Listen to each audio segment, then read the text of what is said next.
Welcome to the Twilight Zone. I love your face, like,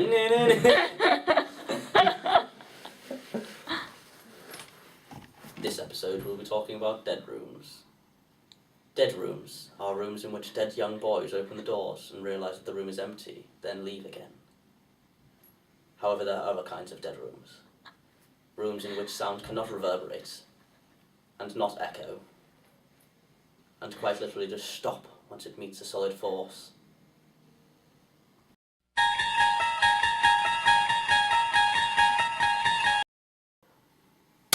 That's the sound of a clap in a dead room. This is it without the dead room.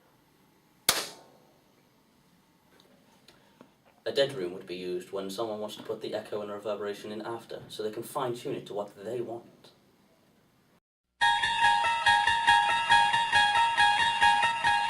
The effects of a dead room are caused because the walls absorb the sound instead of rebounding it. Hi, I'm with Phil Griffiths from the Tottenham Music Department. How are you today, Phil? I'm very well, thank you. Very well.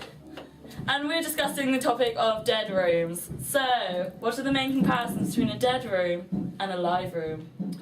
Well, as you'll hear at the moment, we're in very much a live room. It's got instruments in it. The sound will nicely reflect off all of the walls. It's also not very soundproof because you can sometimes hear the drum kit from next door. So that's our live room, reflecting off all of the walls. Next question. And what is it that a dead room would usually be made from? A dead room is going to be made from lots of things. It's usually a room inside a room. And so you need to stop any of the sound getting into the room in the first place. So there'll be lots of concrete around the outside wall, and then there'll be an air gap, because that helps to stop the sound as well. And then so you'll have your outside wall, air gap, and then you'll have a room inside a room, which will be made of anything from concrete to start off with, and then sort of solid steel, and then a variety of other materials, until the inside has then got lots of wood or foam to absorb all of the sound, so that it becomes a dead room or an anechoic chamber where none of the sound bounces off the walls. It's also often on springs, so that the sound doesn't actually come up through the floor as well. And sometimes they don't even have a solid floor. They'll have a mesh floor with foam underneath. So there are sort of key characteristics of a dead room.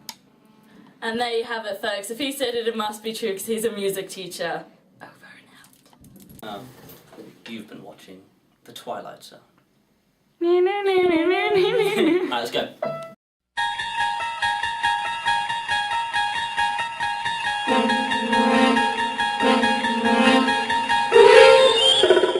The effects of a dead room are caused because the walls are so obtuse that the sound can't properly rebound. That doesn't make sense! Fuck you, Hannah!